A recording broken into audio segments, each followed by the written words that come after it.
আসসালামু আলাইকুম। জানিয়ে দিচ্ছি আজকে ডক্টর মোহাম্মদ ইউনূসকে নিয়ে বিশেষ কিছু খবর।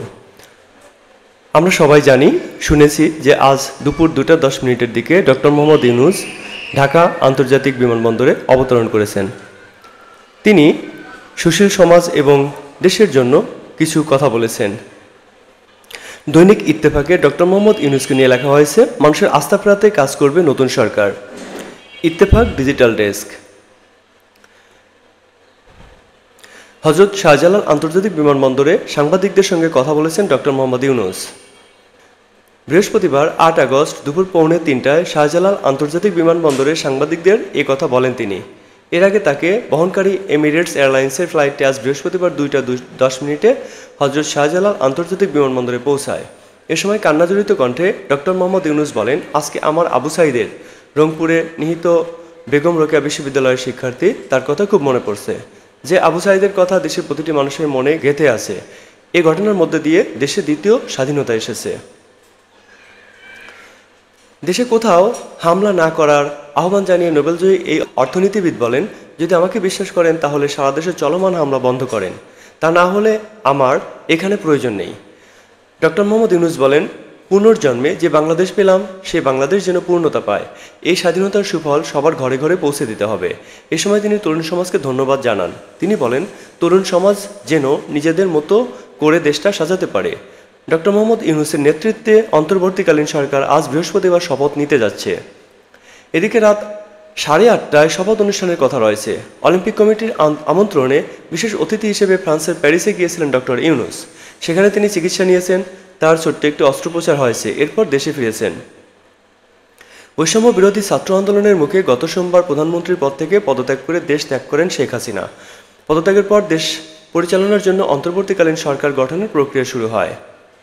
দ্বাদশ জাতীয় সংসদ বিলুপ্তির পর ডক্টর মোহাম্মদ ইউনূসকে প্রধান করে দেশের অন্তর্বর্তী সরকার গঠনের সিদ্ধান্ত হয়েছে। গত মঙ্গলবার রাতে বঙ্গভবনে প্রেসিডেন্ট মোহাম্মদ শাহাবুদ্দিনের সঙ্গে 3 বাহিনীর প্রধান ও বৈষম্য বিরোধী ছাত্র আন্দোলনের সমন্বয়কদের বৈঠকে এই সিদ্ধান্ত হয়। বাংলাদেশ প্রতিদিন ডক্টর মোহাম্মদ ইউনূসকে নিয়ে লিখেছেন, আবু সাঈদের কথা বলতে গিয়ে কাঁদলেন ডক্টর ইউনূস। কোটা সংস্কার আন্দোলনে পুলিশের গুলিতে শহীদ হওয়া রংপুরের বেগম রোকেয়া বিশ্ববিদ্যালয়ের ছাত্র আবু সাঈদের জন্য কাঁদলেন শান্তিতে নোবেল বিজয়ী ডক্টর মোহাম্মদ ইউনূস।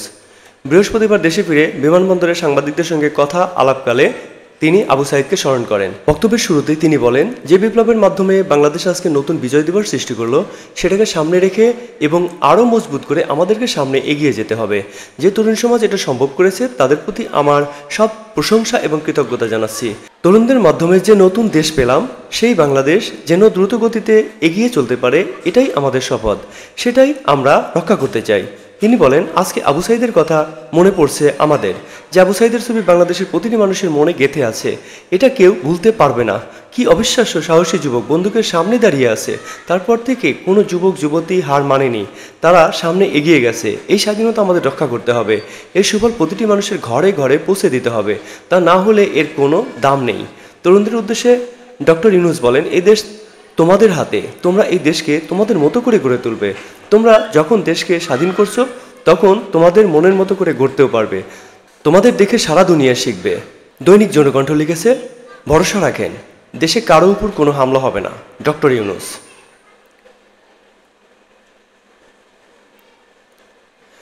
আজ বৃহস্পতিবার ফ্রান্স থেকে দেশে ফিরেছেন ডক্টর মোহাম্মদ ইউনূস। বেলা 2:10 দিকে তিনি ঢাকার হযরত শাহজালাল আন্তর্জাতিক বিমানবন্দরে এসে পৌঁছান।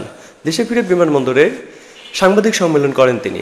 সম্মেলনে শান্তিতে নোবেল বিজয়ী ডক্টর মোহাম্মদ ইউনূস বলেন, দেশবাসী আমার উপরে বিশ্বাস রাখেন, ভরসা রাখেন, দেশে কারোর উপর কোনো হামলা হবে না। শিক্ষার্থীদের প্রতি কৃতজ্ঞতা জানিয়ে তিনি বলেন, নতুন বিজয়ের মাধ্যমে বাংলাদেশ নতুন বিজয় দিবস শুরু করলো। আমাদের এগিয়ে যেতে হবে। যারা এটি করেছে তাদের প্রতি কৃতজ্ঞতা। তারা দেশকে রক্ষা করেছে, দেশকে পুনর্জন্ম করেছে। এ সময় রংপুরে গুলিতে নিহত বেগম রোকেয়া বিশ্ববিদ্যালয়ের শিক্ষার্থী আবু সাঈদকে স্মরণ করে আবেগতাড়িত হয়ে পড়েন তিনি।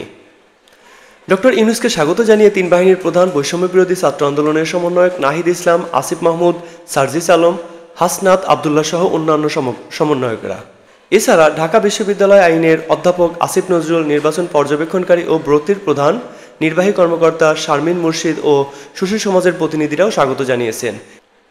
এদিকে ডক্টর ইউনূসের দেশে ফেরার সময় বিবেচনায় রেখে আজ রাত ৮টার দিকে বঙ্গভবনে অন্তর্বর্তীকালীন সরকারের শপথ অনুষ্ঠানের প্রস্তুতি নেওয়া হয়েছে। সবশেষে আমরা বলবো, আমরা অন্তর্বর্তীকালীন সরকারের রাত ৮টা ৩০ যে বিশেষ ঘোষণার কথা রয়েছে, যে শপথ গ্রহণের কথা রয়েছে, আমরা সেদিকে সবাই অপেক্ষা করে আছি। আশা করি বাংলাদেশ সুখ, সমৃদ্ধি এবং শান্তির দিকে এগিয়ে যাবে। জয় তরুণ সমাজ, জয় ছাত্র সমাজ, জয় হোক বাংলাদেশের।